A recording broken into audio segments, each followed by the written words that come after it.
അങ്ങനെ കാത്തിരിപ്പിനൊടുവിൽ സൂ from so എന്ന ചിത്രത്തിന്റെ ഒഫീഷ്യൽ OTT റിലീസ് തീയതി ഇപ്പോൾ ആരാധകർക്ക് മുന്നിൽ പുറത്തുവന്നിരിക്കുകയാണ്. ആ ഒരു അപ്ഡേഷനാണ് ഇന്ന് നമ്മൾ നോക്കാൻ പോകുന്നത്. വീഡിയോയിൽ വരുമ്പോൾ വീഡിയോ ലൈക്ക് ചെയ്യുക, ചാനൽ സബ്സ്ക്രൈബ് ചെയ്യുക. ഈ വരുന്ന സെപ്റ്റംബർ മാസം അങ്ങോട്ട് ധാരാളം ചിത്രങ്ങൾ ഇനി OTT റിലീസ് ചെയ്യും. നമ്മുടെ ചാനൽ ഭാഗം പരിശോധിച്ചാൽ ആ വീഡിയോയ്ക്ക് നിങ്ങൾക്ക് കാണാം. അതൊക്കെ ഒന്ന് കാണാൻ വേണ്ടി ശ്രമിക്കുക. രാജീവ് ബി ഷെട്ടി നായകനെത്തിയ ചിത്രമായിരുന്നു സൂ ഫ്രം സോ. ചിത്രത്തിന് അതിഗംഭീരമായ പോസിറ്റീവ് റെസ്പോൺസ് തന്നെയായിരുന്നു സ്വന്തമാക്കാൻ വേണ്ടി സാധിച്ചിട്ടുണ്ടായിരുന്നത്.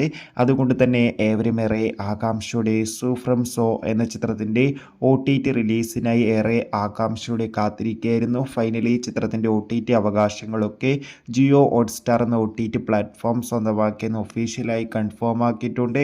ഇപ്പോൾ ചിത്രത്തിൻ്റെ ഒഫീഷ്യൽ OTT റിലീസ് തീയതിയും പുറത്തുവന്നിരിക്കുകയാണ്. സൂ ഫ്രം സോ എന്ന ചിത്രം ഈ വരുന്ന സെപ്റ്റംബർ 5-ാം തീയതി ആയിരിക്കും നമുക്ക് ജിയോ ഹോട്ട്സ്റ്റാറിലൂടെ ആസ്വദിക്കാൻ വേണ്ടി സാധിക്കുക. കാത്തിരിക്കാം OTT റിലീസിനായി. Bye bye.